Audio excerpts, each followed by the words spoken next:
السلام عليكم، مرحبا بكم. معكم سوزانا عمار من قناة سوزانا بيوتي تشانل.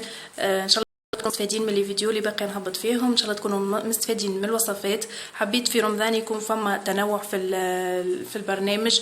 ان شاء الله باش نعمل لكم الاكلات تونسية، اكلات تونسية بالاساس، وباش تستنوني في تحديات وفيديوهات تعاون ان شاء الله. الفيديو اليوم باش يكون تشيشة عربي، تشيشة جارية اللي هي هذية. فما شكون يقولها شوربة الشعير، احنا نعملوها في الدار وحدنا، نعملوا الشعير والكل ونرحوه. وصفتنا لليوم ماهيش مكلفة حتى طرف، باش نستحقوا فيها الحاجات الأساسية في كل ماكلة نطيبوها. باش نستحقوا فيها بصلة مقصوصة بالطريقة هذه جويدة، باش نستحقوا فيها يا إما اللحم علوش وإلا اللحم الدجاج، أما اللحم العلوش تجي أقوى برشا من اللحم الدجاج. باش نستحقوا مغرفة كبيرة طماطم معجونة، باش نستحقوا مغرفة صغيرة نعناع، باش نستحقوا قرن فلفل أخضر اختياري، تنجم تحطوا تنجم ما تحطوش، باش نستحقوا مغرفة ملح. باش نحط المكونات هذه كلها مع بعضها. هذوما المكونات اللي باش نقليهم كلهم مع بعضهم ان شاء الله.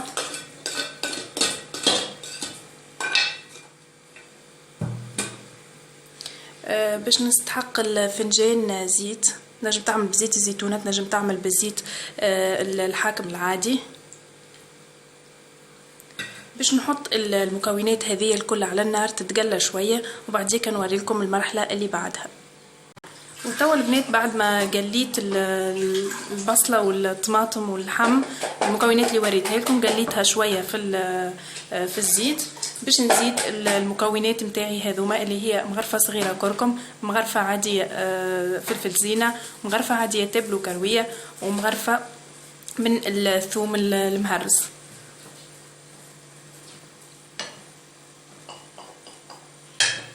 تو باش نزيد عليه قدر كاس ماء دافي، ونرجعه يزيد يتقلى مع بعضه على النار لين نحسوا هكا شاح شويه من الماء. توا كيما باقيين نشوفوا بعد لا خليتها تتقلى بالباهي، المكونات الكل تخلطت مع بعضها. ما نحكي لكمش حتى فيها على الاخر.